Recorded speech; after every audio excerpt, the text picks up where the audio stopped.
2.5 circumscribed circles. We've used a lot of signs so far to solve for some triangles. We can also use a lot of signs to connect triangles with circles, and specifically we can connect a lot of signs with either the radius or with the diameter. I need to work on a little vocabulary for you, and the first thing actually is a little memory aid. So circumference is sort of related to the word circumscribed. Hopefully you can see the connections there. And so a circumscribed circle is a circle that goes around, and in this case around a triangle. Some other things that we need to know. We need to understand what it means to be a central angle, and the central angle starts with, has a vertex at the center of the circle, and then it goes out. An inscribed angle is when the vertex is on the circumference on the outside of the circle, and then there's a connection between the central and inscribed angles, and that connection is that the angle at A here, and it doesn't matter since could be D, since both D and A have the same endpoints here, so both D or angle A and D share the same arc.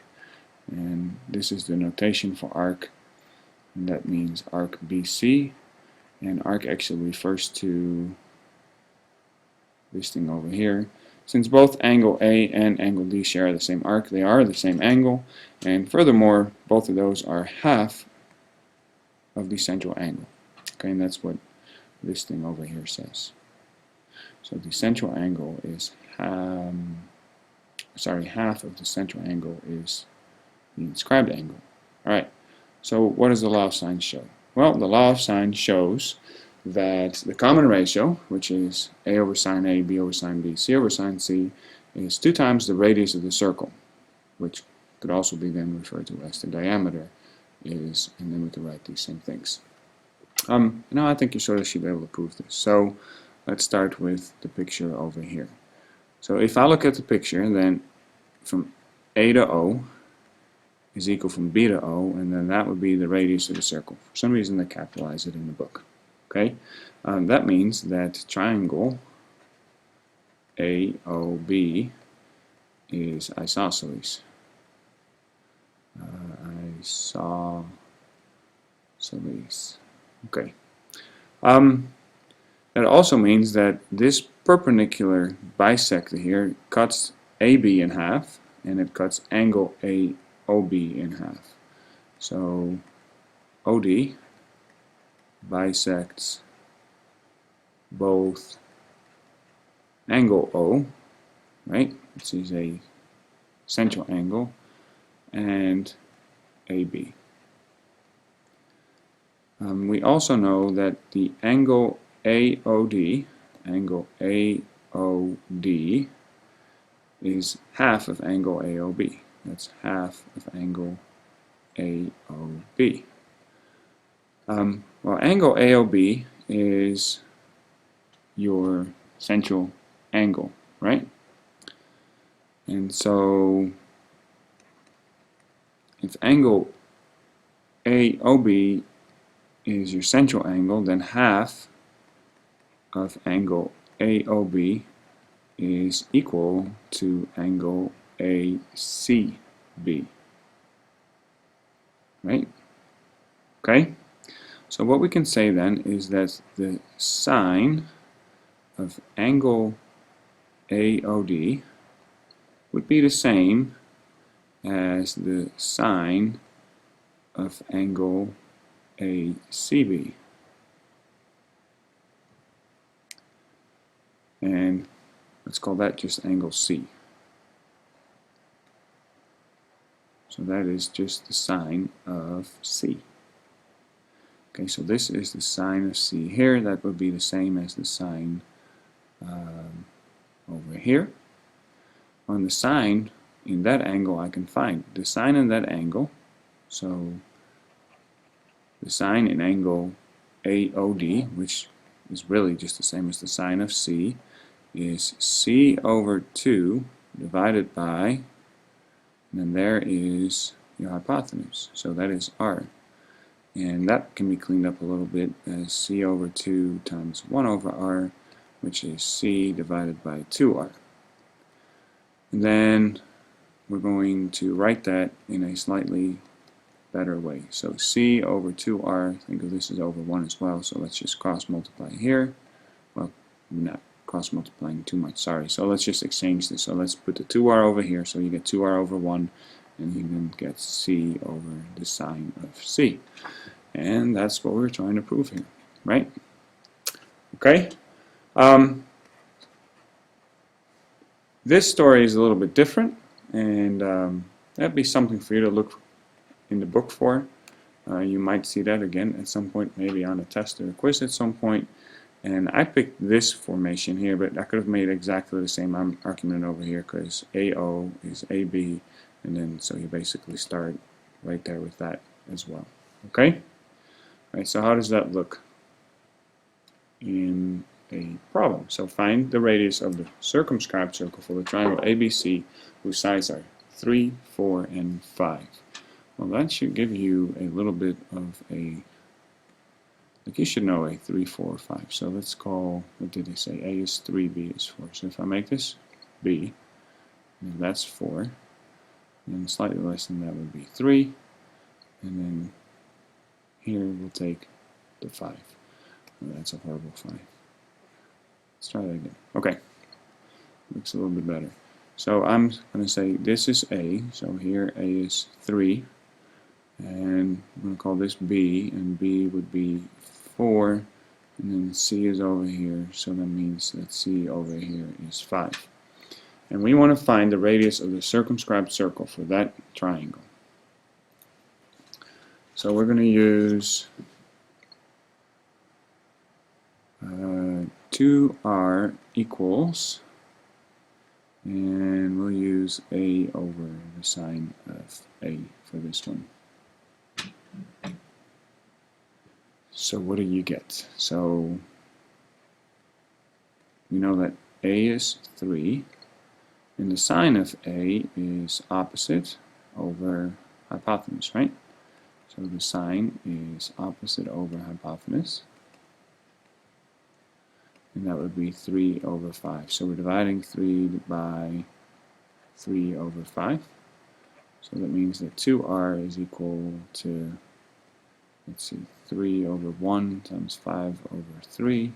So 2R is equal to 5. That means that R is 2.5. Well, if the radius is 2.5, then the diameter 2R would be 5, right? Which I already had over here. And if the diameter is 5, let me write that out, because now that looks like D equals, and it does say that, but let's do it as the diameter equals 5. Then the diameter must be side C in this triangle. Okay, so this is the diameter of the circle. And then now it wants us to draw the circle and the triangle. So what we can do then is find the halfway point of AB. So I want to find the midpoint at AB.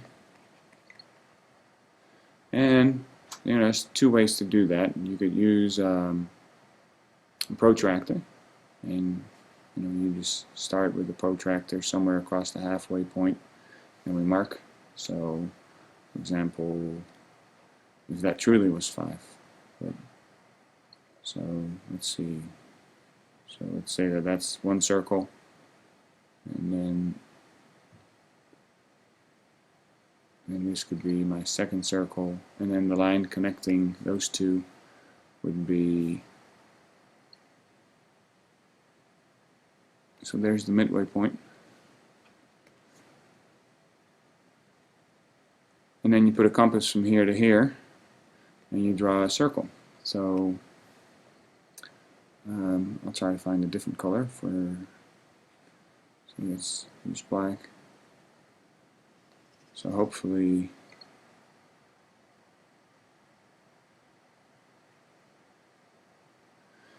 and you can see it's reasonably good. And I drew this thing somehow by hand, so you can see that here, here, and here this thing touches.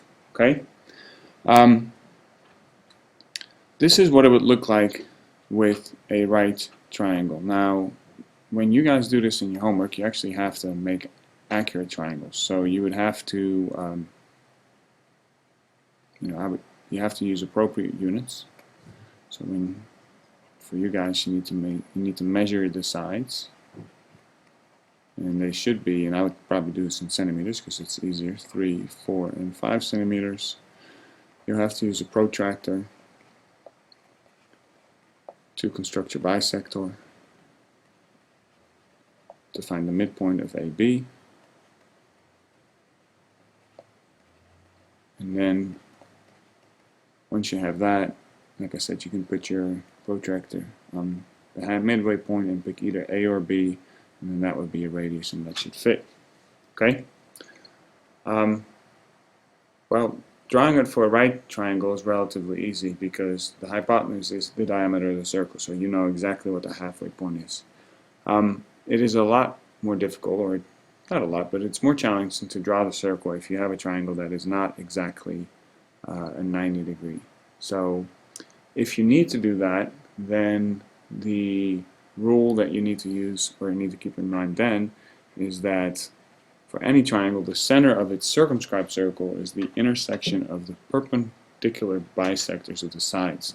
And I did just draw the perpendicular bisector of the side. Now I'll do this one more time. Like you should have a compass for that, but like I don't, so I have to do this with the whole circle at once.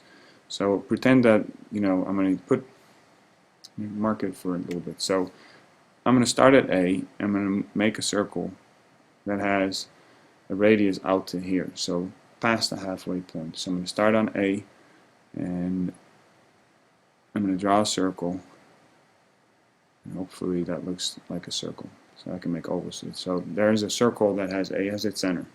Then I'm going to stand at B, and it doesn't. And then I need to use exactly the same length. So if from here to here is AB, then I need to copy that length, and then that would be approximately over here. So this is where I'm eyeballing it. You guys can just use your compass once. So once you take this measurement and use A as your center, then you just swivel and you put it as B as your center, and then you go over to B and you draw the second circle. Now these circles should be pretty identical, which clearly mine is not. And then this should be the perpendicular bisector. Now my line is perpendicular, but I think I'm a little closer to A than B. Okay, you guys need to be able to do that a lot more accurate. So I'm going to show you what it looks like online, and the website that I have over here, that's the website that you guys will need to follow along with. What else do I need to do?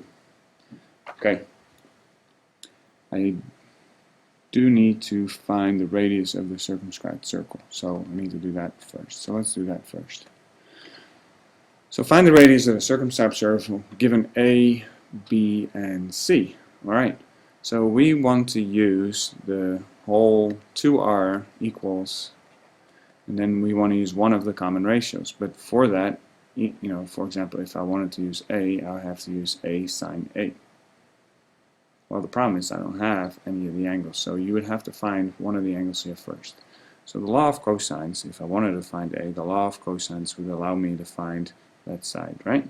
So I am going to try to go find A by doing this. I'm going to fill this in, so 4 is equal to 9 plus 16 minus 2 times 4 times 3 times the cosine of A.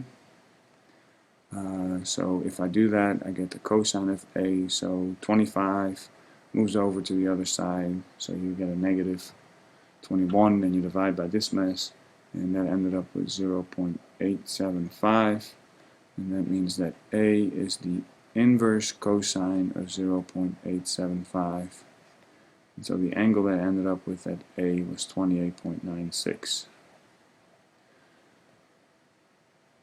Then I can use that and plug that in over here. So we'd say 2r is A, which is 2, divided by the sine of 28.96. So that means that you would get 2r is equal to 4.13. So then your radius should be 2.065. Okay, so that part is not too hard. Finding this isn't very difficult, but then to draw that triangle is a little more challenging.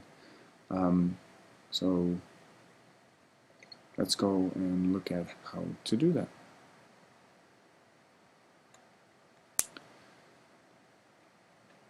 I guess I should show you how to draw the triangle first. Well, we'll do this later, I guess. Okay.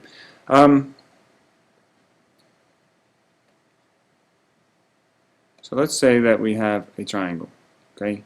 If you want to draw the circumscribed circle around it, so we're going to find the perpendicular bisector of side AB first.